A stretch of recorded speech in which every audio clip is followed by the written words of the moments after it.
안녕하세요. 오늘은 김구전공 역사 내용 끝장반 한국사 4주차, 5주차 관련 강의입니다. 이번 2024학년도 임용은 출제에 시대 균형이 좀 무너진 시험이었습니다. 특히 한국사에서 고려시대가 한 문제도 출제되지 않았는데요. 그래서 오늘은 고려시대에서 하나 얻어 걸리길 바라는 마음으로 고려시대 사회문화 관련 사료 3문제 준비해 보았습니다. 1번입니다. 밑줄 친 기억이 가리키는 인물에 대해서 묻고 있습니다. 사북악 법손야. 선생님은 북악의 법손이시다. 사매탄 남북 종취 모순 미분. 선생님은 항상 탄식하셨다. 남과 북의 근원적 취지가 모순되고 분명하지 않은 것을. 서색타기. 제거하고 막았다. 다양한 갈림길이 생기는 것을. 직위일철. 가리켰다. 돌아가기를 한 길로. 네, 이번 사료는 힌트가 많지는 않은데요. 북악의 법손이시다만 보고도 균여 하고 딱 나오는 게 좋습니다. 또 북악 그리고 남과 북의 모순 이런 이야기를 보고 추측이 가능하고요. 따라서 답은 균여입니다. 이 사료는 출처 자체가 균여전이기 때문에 출처가 주어지기 쉽지 않고요. 실제로 2018학년도 10번 기출에서 출처 없이 이 내용 그대로 한글 사료로 출제된 적이 있으니까 기억해 주세요. 또 지금과 같은 질문 말고도 남북 종취 모순 미분 이 부분에 밑줄을 긋고 이 시대적 배경을 물을 수도 있겠죠. 후삼국 시기 화엄종은 후백제의 견훤을 지지하던 관해 중심의 남학파와 왕건을 지지했던 희랑 중심의 북악파로 분열되어 있었고 고려 광종대에 와서 균열을 발탁함으로써 화엄학을 융합하고 정비했다는 점 알아주세요. 그리고 균열은 훗날 의천에 의해서 엄청 비판을 받는다는 점도 알아주세요. 의천은 대각국사 문집에서 해동의 선대 스님들이 남긴 기록은 그 학문이 정박하지 못하고 억설이 많다면서 한탄하는 글을 썼는데요. 그러면서 균여의 책이 정말 잘못되었다고 콕 집어 디스하고 계십니다. 아니, 같은 화엄종끼리 서운하게 대체 왜 그러지 싶은 의문이 드실 수 있는데요. 2008학년도 9번 문제에서 의천이 원효대사를 추모하는 글이 출제된 적 있습니다. 여기서 말하는 해동보살이 원효이고 의천은 원효의 사상을 계승했다는 걸 알 수 있는데요. 반면 균열은 의상의 사상을 좀 더 계승한 편입니다. 따라서 같은 화엄이라 할지라도 둘 사이에는 그 뿌리에 차이가 있었던 것이죠. 또 제가 이것저것 자료 조사를 하다가 너무 뜬금없이 동국대학교 불교문화연구원 기사에서 이런 글을 보게 됐어요. 균여, 로컬 화엄, 의천, 글로벌 화엄. 전문 스님들께서 이러시니까 너무 웃기고 뭔가 기억에 확 남더라고요. 오케이, 로컬 화엄, 글로벌 화엄 하면서 확 와닿게 해준 이 기사에 고마웠습니다.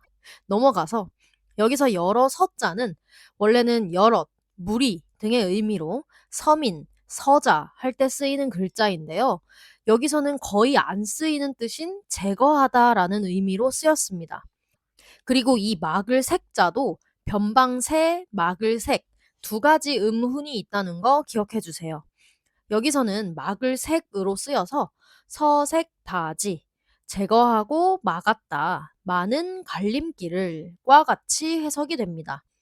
이 사료에서는 사북악 법소냐 이 문장을 들으면 바로 균여가 떠오를 수 있도록 꼭 외워주세요. 넘어가겠습니다. 2번. 괄호 안에 기억에 들어갈 용어를 묻고 있고 출처는 고려사입니다. 현종 원년 윤이월 부기억회. 현종 원년 윤이월에 기억 모임을 회복했다. 국속 나라의 풍속에 자왕궁 국도 2급 향읍 이정월망 왕궁에서 국가의 수도 그리고 향과 읍에 이르기까지 정월 보름에는 기억 이야 기억을 이틀 밤 동안 했다. 자, 고려 현종 시대에 다시 하게 됐고, 또 나라의 풍속에 따라 정월 보름에 이틀 밤 동안 하는 것은 무엇일까요? 네, 연등회입니다. 따라서 기억은 연등. 만약 문제가 이렇게 나온다면 정말 어려울 수 있어요. 왜냐하면 연등일지 팔관일지 너무 헷갈리거든요. 그래서 이 둘의 차이를 살펴보자면 연등회는 사료에서처럼 주로 정월 보름에 열리는 새해맞이 행사이고 팔관회는 주로 10월이나 11월에 하는 행사입니다.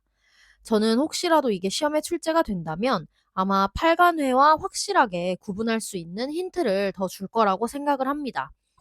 고려 사절료에 보면 현종 2년 11월에 팔관회를 부활시켰다는 사료가 있거든요.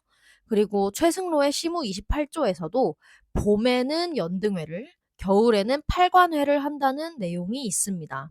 따라서 1, 2월쯤이면 연등회, 10월, 11월쯤이면 팔관회라고 생각하셔도 괜찮을 것 같습니다.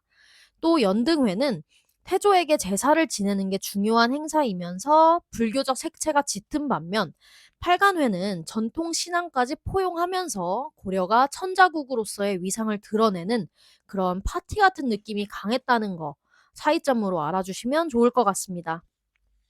넘어가서 여기서 나타날 현자 한번 볼게요. 이거 말고 다른 글자가 나타날 현 아닌가 하시는 분도 있을 것 같아요. 맞습니다. 나타날 현이라는 글자는 두 개인데요. 이 나타날 현은 좀 더 물질적인 나타남입니다. 없던 것이 짜잔 하고 나타난 느낌이에요. 주로 현재라는 의미로 쓰입니다.